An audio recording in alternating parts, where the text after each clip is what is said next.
자, 오늘 말씀을 가지고 주를 향한 사랑이 타오르게 하소서, 주를 향한 사랑이 타오르게 하소서라는 제목으로 함께 하나님 말씀 전하겠습니다. 자, 한국 기독교인 중에서 점을 보는 사람이 얼마나 될 것 같습니까? 그런 사람이 있다 생각이 드십니까? 네, 있습니다. 그렇다면 소수일까요? 자, 2022년 2월 15일자 기독신문에 실렸던 그 한국 리서치 기관에서 발표한 통계 자료입니다. 최근 5년 사이에 내가 점을 본 적이 있다라고 대답했던 기독교인이 23%입니다. 4명 중에 1명입니다. 교회 다니는 사람 중에서. 자, 그런데 이것이 다가 아니죠. 믿는 사람 중에서 그런 것이고 믿지 않는 사람은 더 많겠죠.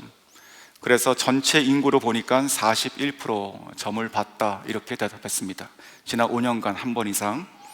자, 근데 더 놀라운 것은요, 자, 40%가 모든 연령에서 나온 평균치였는데, 그런데 60세 이상에서 29%, 그리고 18세에서 39세 사이에서는 50%가 나왔습니다.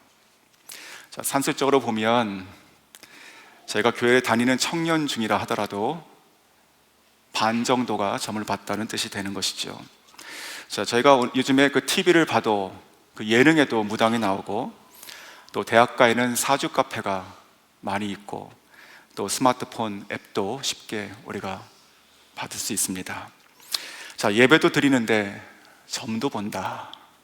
자, 그것은 바알을 섬기는데 하나님도 섬긴다. 똑같은 것이죠.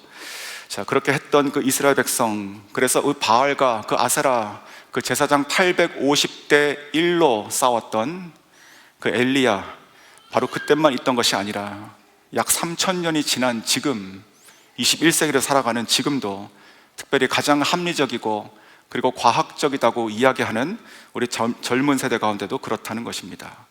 자, 우상이 도대체 뭐길래 이렇게 사람의 마음을 현혹하고 허탄한 것에 빠지게 하며 그 영혼을 앗아갈까요? 자, 오늘 우리는 본문을 통해서 하나님께서 말씀하시는 그 우상의 실체를 저희가 보겠습니다.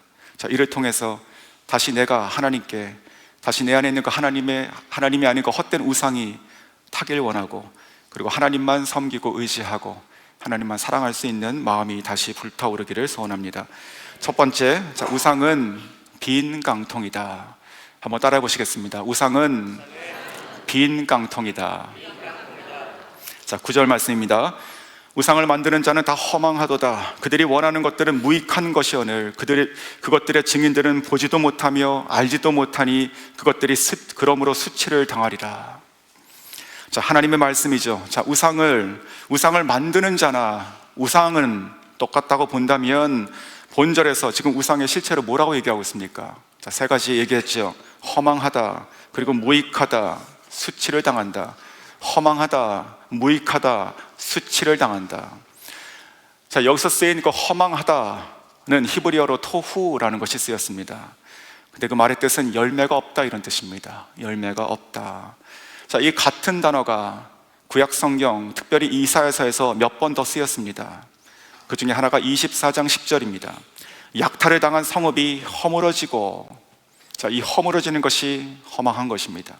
그리고 40장 17절, 그의 앞에서 모든 열방이 아무것도 아니라 그는 그들을 없는 것 같이 빈 것 같이 여기시느니라.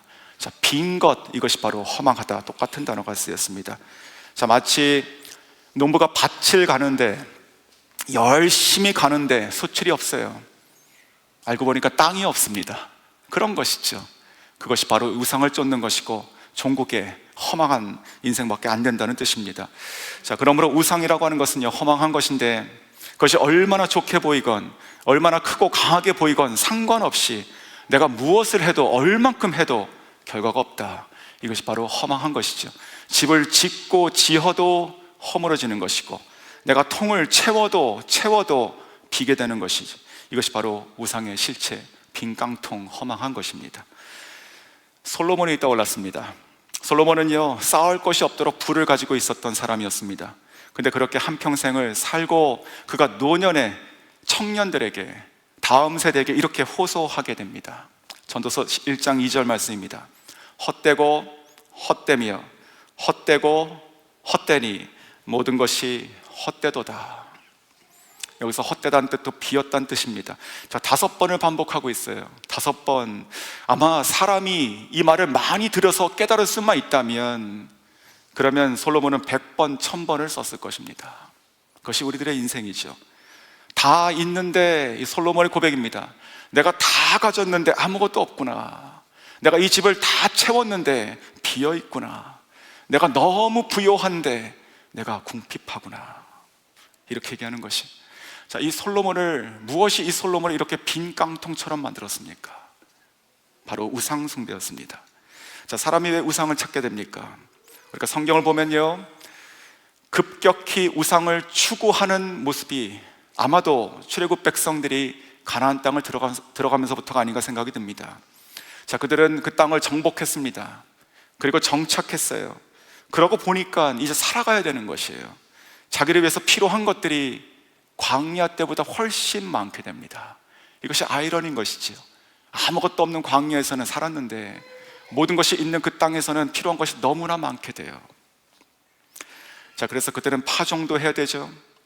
또 수고도 해야 되죠. 하늘에서 비도 내려야 되는 것이죠. 그리고 추수도 해야 되죠. 먹고 살 만큼 가져야 되죠. 쌓아두어서 내일을 대비해야 되죠. 자, 이와 같이 이 가나안 땅에서 이스라엘 백성들은 먹고 사는 이 문제, 실제적인 필요들이 증가했어요. 그러면서 하나님 한 분만으로 만족하지 못하게 됩니다. 안심하지 못하게 돼요. 하나님께서 젖과 꿀이 흐르는 그 땅으로 들어가게 주시니까 거기서 우상을 찾기 시작하게 된다는 것이죠. 이것은 우리들에게도 중요한 메시지가 된다고 생각합니다. 자, 우리도 필요라고 하는 것을 조심해야 됩니다. 내가 필요한 것, 정말로 필요하니 필요한 것이죠. 근데 그 하나님을 믿는데 나의 그 필요와 간구에 하나님의 응답과 그 시차가 생기기 시작합니다. 하나님이 점점 더디시게 느껴져요. 또 나는 A를 구하는데 때로 B를 주시는 것 같아서 안 맞아요. 바로 이 지점에서 틈이 생깁니다. 하나님과 나와의 관계의 틈, 이 작은 틈이 우상이 들어오는 길목이 되는 것입니다. 하나님 말고 더 빠르고, 그리고 내가 원하는 나의 마음을, 내 마음에 쏙 드는 그것을 줄 수 있는 것, 그것을 찾는 것입니다. 근데 종국에는 우리 인생이 아무것도 남게 되지 않는 허망한 우상 숭배가 되는 것이죠. 자, 우리 속에 이러한 거짓 소망들을 이 우상이 심어서 품게 합니다. 그러면서 점점 나도 모르게 나의 영혼의 불법 점유를 해가게 돼요. 그래서 이후에는 결국은 그 두려움으로 우리를 통제하게 됩니다. 그리고 우리의 삶이 노예가 되고 파괴가 되는 것이죠. 언젠가 TV에서 그 무속인이 된 젊은 무당의 이야기가 아주 인간적으로 다큐로 나온 것을 본 적이 있습니다. 평범하고 결혼했고 그리고 어린 아이를 기르는 30대 주부입니다. 그런데 어느 날 고통이 찾아온 것이에요. 그래서 무속인의 길로 접어들었다. 그러면서 그가 인터뷰를 하는데 이렇게 고백하는 내용이었습니다. 나도 이렇게 살고 싶지 않다. 하지만 내가 살 수 있는 길이 이것밖에 없습니다. 하면서 우는 것이에요. 그 얼굴이 두려움이 가득 찼었습니다. 그리고 마치 보이지 않는 새 창살에 갇혀 있는 것 같은 영혼으로 보였습니다. 자, 하지만 우리는요, 우리가 알고 우리가 믿는 바 오직 살아계신 여호와 하나님만이 참신이시고 우리의 기도를 들으시고 그리고 응답하시고 모든 필요를 채우시고 삶을 주관하시고 우리 영혼의 참 행복과 만족을 주시는, 그리고 없는 것을 있게 하시고 새 힘을 얻게 하시고 새 일을 행하시고 그리고 기적을 베푸시며 우리의 삶을 진정으로 윤택하고 풍요롭게 하시는 참되신 하나님 한 분이신 줄 우리가 믿습니다. 자, 어제도 우리가 말씀을 나눈 바 목마른 자에게 하나님께서 물을 주시는 분이시며 마른 땅에 시내가 다시 흐르게 하실 뿐만 아니라 하나님 자신의 그 영과 그 복을 우리와 우리 자손에게 하늘 문을 여시고 쏟아 부어주시는 분, 그리고 우리의 육체를 다시 일으키시고 그리고 우리의 인생을 시냇가에 심긴 그 버들처럼 날마다 새롭고 신선한 물로 우리 안에 참 생명력으로 부어주시는 분, 오직 한 분 여호와 하나님이심을 믿습니다. 사랑하는 성도 여러분, 우상은 허망한 것이에요. 아무것도 없는 빈깍통입니다. 오늘 이 말씀, 이 시작하는 이 말씀이 우리 삶을 다시 돌아보게 하는 거울이 되어서 내 속을 다시 비추게 하시고, 내 속에 있는 허탄한, 나도 모르는 그 허망한 생각과 우상이 있다면 오늘 다시 다 그것을 끝내시고 정말 비교 불가하시고 유일하신 참되신 하나님만 바라보시는 저 여러분 다 될 수 있기를 주의 이름으로 축원합니다. 자, 두 번째는요, 우상은 땔감이다. 한번 따라해 보시겠습니다. 우상은 땔감이다. 자, 15절 말씀입니다. 이 나무는 사람이 땔감을 삼는 것이오늘 그가 그것을 가지고 자기 몸을 덮게도 하고 불을 피워 떡을 굽기도 하고 신상을 만들어 경배하며 우상을 만들고 그 앞에 엎드리기도 하는구나. 자, 우상은 지금 나무를 깎아서 만든 것이지요. 사람이 심고 사람이 길렀고 사람이 물을 줬고 사람이 잘랐고 사람이 깎아서 만든 것입니다. 근데 대부분 이 나무들은 다 지금 땔감으로 쓴대요. 땔감, 즉 불을 붙여서 몸을 덮게도 하고 떡을 굽기도 하는 장작입니다. 자, 우상이 얼마나 헛된 것인지, 그 실체가 무엇인지 하나님께서 정말로 정확하게 보여주시는 말씀이 아닐 수 없습니다. 사람을 만든 분이 신입니다. 사람이 만든 것이 신이 아니죠. 다시요, 사람을 만든 분이 신이십니다. 사람이 만든 것이 신이 아니죠. 믿으십니까? 내가 내 손으로 잘라서 내가 깎아서 내가 신이라고 부른다 한들 그것이 신이 될 수가 없는 것입니다. 살아있지 않으니 나를 위해서 아무것도 해줄 수가 없는 것이지요. 우상은 그저 나무일 뿐입니다. 불을 피우는 땔감이에요. 자, 그런데 그것을 많이 아는 사람이 어떻게 해서 우상을 그렇게 섬기는지, 얼마나 어리석은지를 얘기하는 것입니다. 바로 16절과 17절입니다. 그 중에 절반은 불에 사르고 그 절반으로는 고기를 구워 먹고 배불리며 또 몸을 덮게 하여 이르기를 아하 따뜻하다 내가 불을 보았구나 하면서 그 나머지로 신상 곧 자기의 우상을 만들고 그 앞에 엎드려 경배하며 그것에게 기도하며 이르기를 너는 나의 신이니 나를 구원하라 하는도다. 모르는 사람이라면 이해가 되죠. 근데 자기가 지금 나무를 패고 나무를 깎아서 자기가 땔감으로 쓰고 나머지 중에서 우상을 깎아서 자기의 신이다라고 얘기한다는 것이에요. 쉽게 이해가 안 되는 그런 어리석음 아니겠습니까? 그런데 이 말씀을 보면서 어쩌면 이것이 우리가 현대를 살아가는 이 시대의 우상을 섬기는 것과 비슷하다 생각이 듭니다. 도저히 이해가 안 되는데 믿어지는 것이죠. 너무나 이성적인데 비이성적으로 살아가게 되고요, 그리고 너무나 배웠는데 정말 무지하게 되고 명백히 가짜인데 현혹됩니다. 자, 18절 말씀에 이런 말씀이 있었습니다. 정말 이 자체가 우상으로 말미암은 것처럼 우리의 눈이 가려서 보지 못하는 것이며 우리의 마음이 어두워져서 깨닫지 못하는 것이죠. 사랑하는 성도 여러분, 이 우상은요 그냥 나무이고 땔감이에요. 그 이상도 그 이하도 아닙니다. 오늘 이 말씀에도 이 사람이 나무 반은 불을 피우고 그리고 반은 지금 우상을 만든다고 하고 있습니다. 사람의 손으로 만든 것을 사람이 의지하고 살아갈 수 없습니다. 사람의 손으로 만든 것을 사람이 의지하고 살아갈 수 없습니다. 맞습니까? 자, 그러면 우리는 무엇을 의지하고 살아가야 됩니까? 바로 하나님이시죠. 더 정확히 말씀드리면 우리를 만드신 그 하나님의 손을 우리가 의지하고 살아가야 됩니다. 자, 이 손에 대한 생각을 하다가 어제 본문과 연관돼서 생각해 보았습니다. 자, 44장 2절에 이렇게 말씀하셨습니다.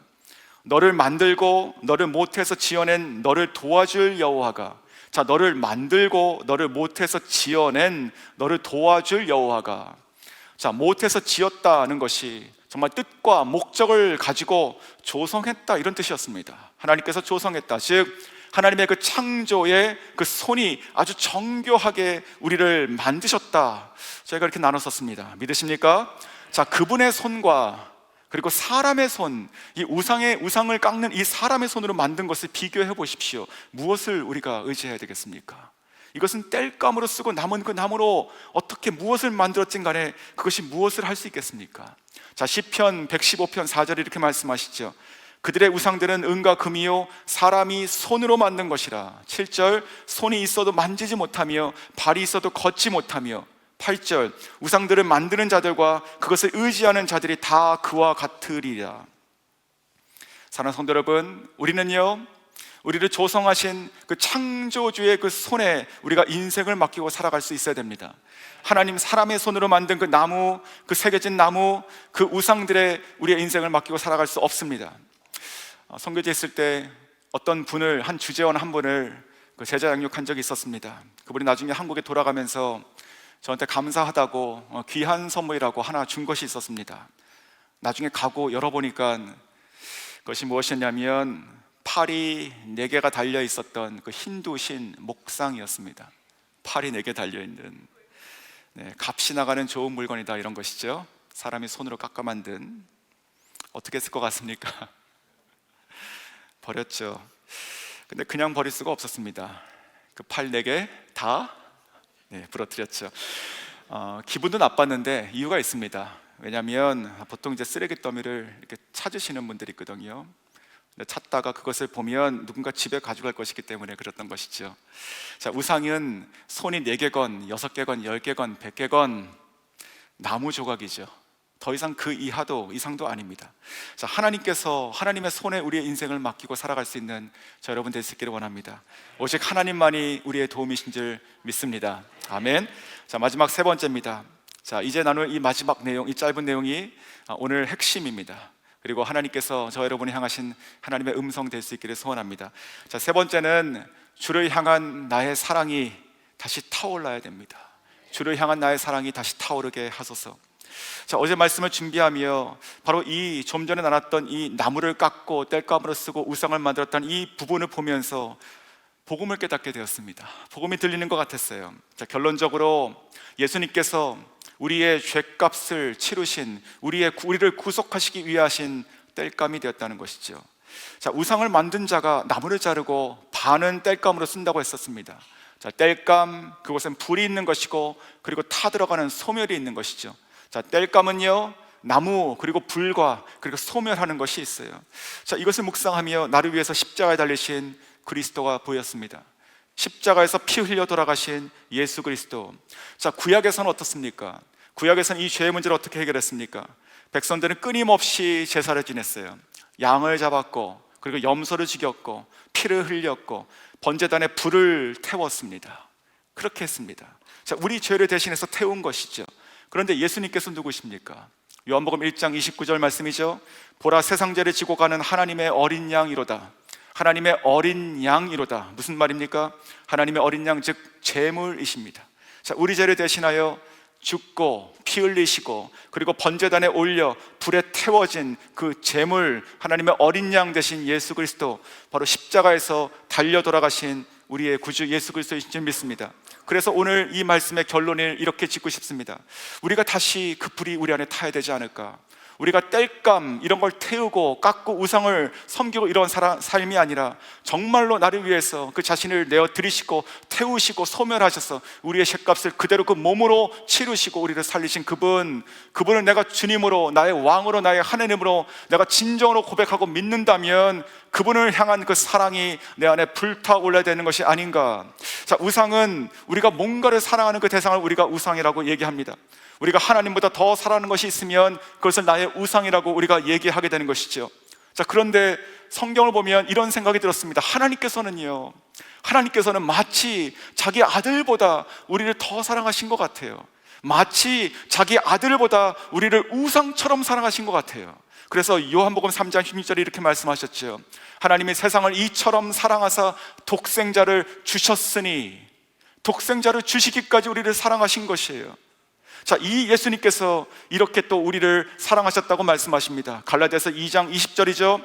나를 사랑하사 나를 위하여 자기 자신을 버리신 하나님의 아들. 예수님도 우리를 그와 같이 사랑하셨어요. 자기 자신을 버리시기까지 그 모든 것보다 더 소중히 여기며 사랑하셨습니다. 그래서 그 아들도 그 하나님도 우리에게 그 사랑을 요구하시는 것이에요. 마가복음 12장 30절 말씀입니다. 내 마음을 다하고 목숨을 다하고 뜻을 다하고 힘을 다하여 주 너의 하나님을 사랑하라. 예수님께서 돌아가시 직전에 이렇게 말씀하셨어요. 요한복음 13장 34절 말씀, 내가 너희를 사랑한 것 같이 사랑하라. 사랑하는 성도 여러분, 오늘 이 짧은 말씀이 여러분에게 무슨 메시지가 됩니까? 오늘 이 사랑이 우리 가운데 회복되기 원합니다. 다시 불타오르기를 간절히 소원해요. 정말 이 주님을 향한, 이 주님을 사랑하는 이 사랑의 불이요, 마치 그 엘리야의 그 제단에 정말 내려와서 태웠던 그 불처럼 하늘로부터 오늘 우리에게 임하기를 원하고, 그리고 오순절 다락방에 임한 그 성령처럼, 불의 혀처럼 오늘 다시 나에게 임해서 나를 태우기를 소원합니다. 이 사랑이 내 안에서 다시 타오르기 시작할 때 우상은 우리 안에 있을 공간이 없게 되는 것입니다. 더 이상 그 잔상도 남아있을 수 없게 되는 것이에요. 주를 사랑하는 그 사랑이 나를 다시 하나님을 깨닫게 하게 되는 것이지요. 그리고 내 눈을 다시 밝히 보게 할 것이며 내 마음에 가려진 그 어두움을 치울 것이고, 그래서 더 이상 나를 정말 허망한 인생으로 살게 하지 않고 하나님 안에 그 풍성하고 그 영원한 그 만족의 인생으로 더 이상 나의 어리석음과 그리고 무지함을 따라 사는 것이 아니라 하나님을 아는 참된 지식으로 그리고 총명이 회복되는 것으로 나아가게 할 것이며, 더 이상은 허탄하고 비어있는 인생, 미혹되는 인생이 아니라 정말로 이제 나도 나를 위하여 자신을 불태우신 그 예수 그리스도를 다시 내가 더 사랑하고 그분을 위해서 나의 삶을 태우며 온 인생을 들여서 하나님을 위해서 살기를 원하는, 소원하는 강렬한 그 사랑의 불꽃이 다시 타올라야 될 것입니다. 그래서 우리가 다시 한번 하나님의 보배롭고 존귀한 창조되어진 그 목적대로 하나님을 향해서 우리 인생이 다 드려지는 인생 되어야 될 것입니다. 그러시기를 원하십니까? 정말로 그러시길 원하십니까? 그렇다면 저희가 오늘 이 시간 간절히 같이 기도했으면 좋겠습니다. 우리도 모르는 우리 마음 가운데 있는 그 허망한 것들, 그 허탄한 것들, 이것들을 어떻게 치울까, 이 생각 오늘 잠깐 접으시고, 어떻게 하면 내 안에 다시 하나님을 사랑하는 불이 내가 다시 불이 붙을까, 어떻게 이 불이 붙어서 모든 허망한 것을 태우고 내 자신을 정말로 다시 그리스도가 나를 사랑한 것처럼 내가 그리스도를 사랑하는 인생이 될 수 있을까, 우리가 간절히 사모하는 마음을 가지고 이 시간 같이 기도했으면 좋겠습니다.